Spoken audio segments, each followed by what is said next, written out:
자, 안녕하세요, 여러분. 자, 이제 새로운 도형, 기본 도형과 작도 단원에 들어왔습니다. 자, 우리 기본 도형, 여기서 오늘 처음 배우는 소단원 이름은 점선면이에요. 점선면이 도형에서 어떤 역할을 하는지 알아보겠습니다.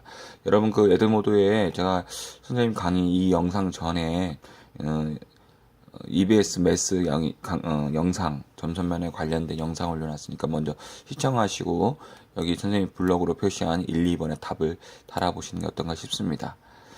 도형을 이루는 기본 요소는 세 가지. 한번 적어보세요. 뭐죠? 그렇죠. 오늘 배우는 단원명 점선면입니다. 자, 우리가 도형은 여러 가지 도형이 있는데요.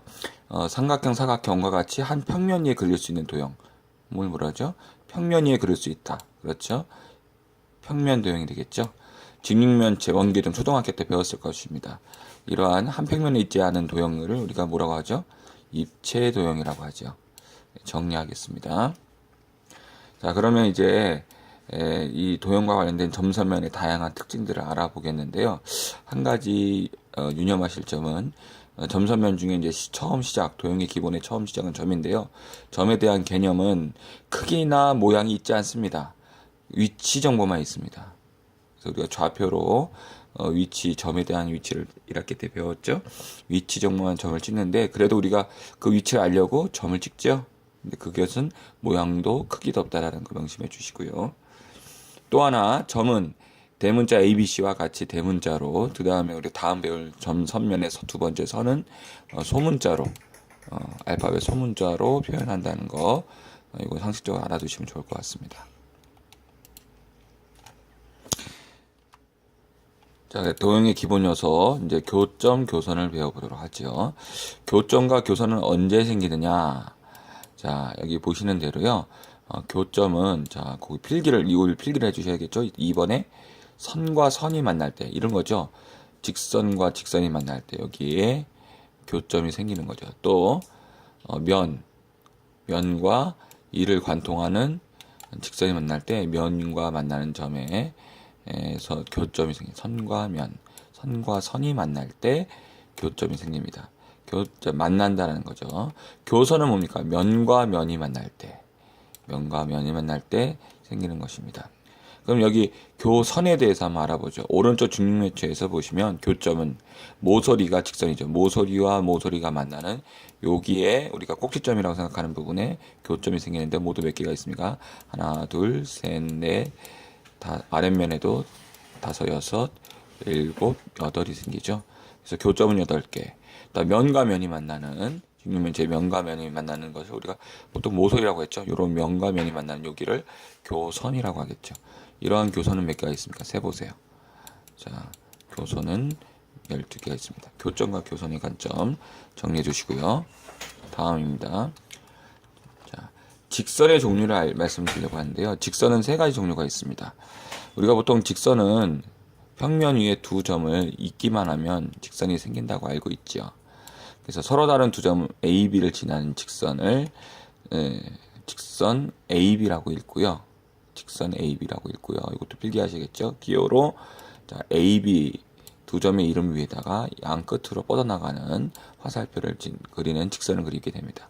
그러니까 직선 AB는요, 두 점 AB를 지나면서 양쪽으로 한없이 뻗어나가는 선이라는 것을 보시면 알겠습니다. 자, 이때 두 점의 순서 AB와 BA를 바꾸어 불러도 같은 직선이 되겠습니다. 중요합니다. 물어보죠, 문제에서.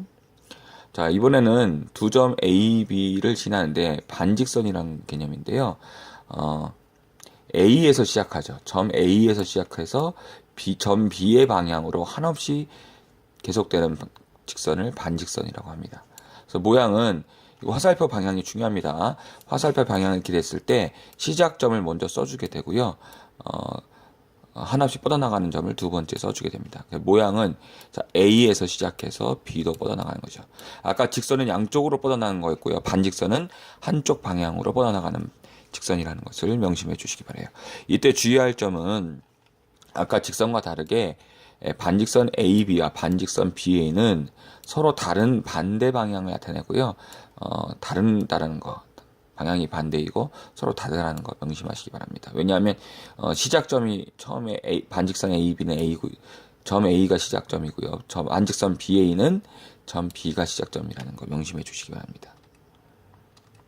자, 마지막입니다. 선분 AB, 직선 중에 세 번째 선분 AB는요, 직선 위에 두 점 AB에서 뻗어나가지 않고 점 A에서 점 B까지의 부분인 것입니다. 그러니까 뻗어나가지 않고 점 A에서 시작해서 점 B까지만 직선을 그은 것입니다. 기호로는 화살표가 없어졌겠죠? 기호도 꼭 기억하시기 바랍니다. 이 선분 기호는 나중에 두 점 사이의 거리를 나타내기도 합니다. 그래서 이때도 두 점을 연결하는 것이기 때문에 뻗어나가지 않기 때문에 선분 AB와 선분 BA는 점의 순서가 바뀌어도 같은 성분이라는 거 모두 필기해 주시기 바랍니다. 그러면 이제 두 점 사이의 거리를 이제 얘기를 해보겠는데요. 두 점 사이의 거리. 자, 어떤 평면 위에 점 A하고 점 B가 있습니다. 그러면 이 점 A에서 점 B까지의 거리를 구하라 했을 때 여기에 선을 긋는 방법은 곡선을 그을 수도 있고요. 자기 마음대로 갈 수도 있는데 가장 짧은 거리인 선분 AB가 가장 짧겠죠. 여기 빨간색으로 나오는 선분 A 가장 짧은 거리인 선분 AB의 길이가 두 점 사이의 거리가 됩니다. 그리고 표시는요. 다음과 같이 합니다. 그래서 선분 AB의 길이가 3cm다. 그러면 아까 배웠던 선분 길이를 하시고 등호를 쓴 다음에 길이를 나타내시면 됩니다. 자, 이 표기 방법도 기억해 주시기 바랍니다. 자, 마지막입니다. 중점. 자, 두 점 선분 AB의 중점을 나타내라. 가운데 점이죠. 중점. 가운데 중. 가운데 정가운데 2분의 1. 자, 길이를 2등분하는 점 M은요. 이렇게 표현되겠죠? 선분 AB의 길이의 가운데 점. 그러면 양쪽이 길이가 같겠죠. 이때 점 M을 선분 AB의 중점이라고 표시하고요. 자, 보시는 대로 선분 AM의 A 길이는 선분 MB의 길이와 같게 되겠고요. 중점 정의에서 선분 AM이나 선분 MB는 원래 길이 선분 AB의 2분의 1, 요 앞에 곱하기 2분의 1을 해서 길이를 절반으로 나눴다는 것을 얘기하죠. 또는 선분 AB의 길이는 중점으로부터인 선분 AM의 2배이다. 이해되십니까? 자, AM을 곱하기 2배 하면 원래의 선분 길이 B가 된다는 뜻이죠. 세 번째는 요 세 가지 중점에 관련된 내용 정리해 보시면 될 것 같습니다. 수고하셨습니다.